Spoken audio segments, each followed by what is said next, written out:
ನೂತನ ಸಂಪುಟ ರಚನೆಯ ಬೆನ್ನಲ್ಲೇ ಬರ ವೀಕ್ಷಣೆಗೆ ತೆರಳಿದ್ದಾರೆ ಸಚಿವರು. ಬರ ಬೆಳೆ ವೀಕ್ಷಣೆ ಮಾಡೋದಕ್ಕೆ ಸಚಿವರ ಪಟ್ಟಿಯನ್ನ ಸಿಎಂ ಬಿಡುಗಡೆ ಮಾಡಿದ್ರು. ಸಿಎಂ ಶಿವಕುಮಾರ್ ಸೂಚನೆಯ ಬೆನ್ನಲ್ಲೇ ಜಿಲ್ಲೆಯ ಕಡೆಗೆ ಸಚಿವರು ಮುಖ ಮಾಡಿದ್ದಾರೆ. ಒಬ್ಬೊಬ್ಬ ಸಚಿವರಿಗೆ ಒಂದೊಂದು ಜಿಲ್ಲೆ ಜವಾಬ್ದಾರಿ ಕೊಡಲಾಗಿದೆ. ಅಲ್ಲಿನ ಬರ ಪರಿಸ್ಥಿತಿ, ಬೆಳೆ ಅಧ್ಯಯನ ವೀಕ್ಷಣೆಗೆ ಸೂಚನೆ ಕೊಡಲಾಗಿದೆ. ಚಿತ್ರದುರ್ಗ ಜಿಲ್ಲೆಯ ಬರ ಅಧ್ಯಯನ ಶುರು ಮಾಡಿದ್ದಾರೆ ಟಿ ರಘುಮೂರ್ತಿ. ಹಿರಿಯೂರು ತಾಲೂಕಿನ ಆನೆಸಿದರೆ ಗ್ರಾಮದಲ್ಲಿ ಬರ ಬೆಳೆ ವೀಕ್ಷಣೆ ಮಾಡಿದ್ರು. ಕೊಡಗು ಜಿಲ್ಲೆಗೆ ಬರ ಅಧ್ಯಯನಕ್ಕೆ ಆಗಮಿಸಿದ್ದಾರೆ ಸಚಿವ ಪಿಎಂ ನರೇಂದ್ರ ಸ್ವಾಮಿ. ತಮ್ಮ ಜಿಲ್ಲೆಗಳಿಗೆ ತೆರಳಿ ವೀಕ್ಷಣೆ ಶುರು ಮಾಡಿದ್ದಾರೆ. ಸಚಿವ ಶಿವಲಿಂಗೇಗೌಡ, ಕಾಶಪ್ಪನವರ್ ತಮ್ಮ ತಮ್ಮ ಜಿಲ್ಲೆಗಳಿಗೆ ತೆರಳಿದ್ದಾರೆ. ಒಬ್ಬೊಬ್ಬರಾಗಿ ಜಿಲ್ಲೆಗಳ ಕಡೆಗೆ ಮುಖ ಮಾಡಿದ್ದಾರೆ ನೂತನ ಸಚಿವರು. ಈ ಬಾರಿ ಮಳೆ ಅಂದ್ಕೊಂಡಷ್ಟು ಆಗಿಲ್ಲ.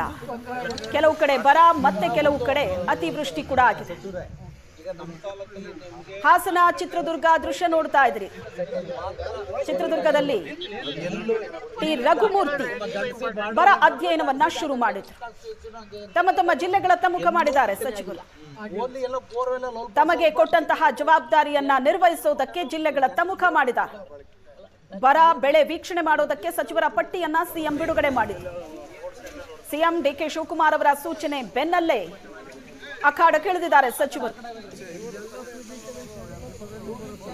ಚಿತ್ರದುರ್ಗ, ಕೊಡಗು, ಹೀಗೆ ಹಾಸನ ದೃಶ್ಯದಲ್ಲಿ ನೋಡ್ತಾ ಇದ್ರಿ.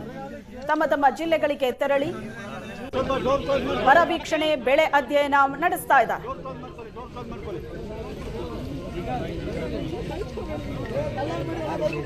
ಕೊಡಗು ಜಿಲ್ಲೆಗೆ ಬರ ಅಧ್ಯಯನಕ್ಕೆ ಅಂತ ಸಚಿವ ನರೇಂದ್ರ ಸ್ವಾಮಿ ಬಂದರು.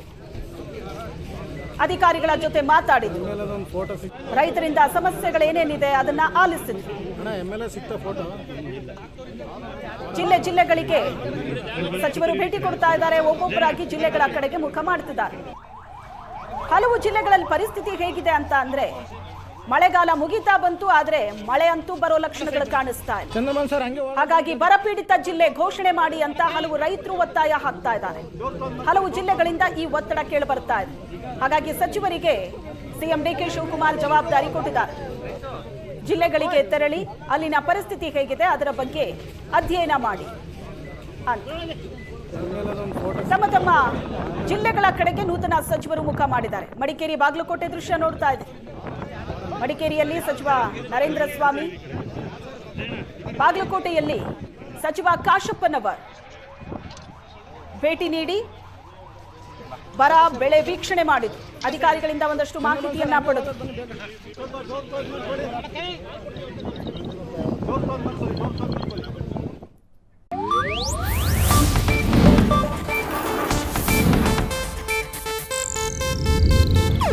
ಇದು ಏಷ್ಯಾನೆಟ್ ನ್ಯೂಸ್ ನೆಟ್ವರ್ಕ್ ಪ್ರಸ್ತುತಿ.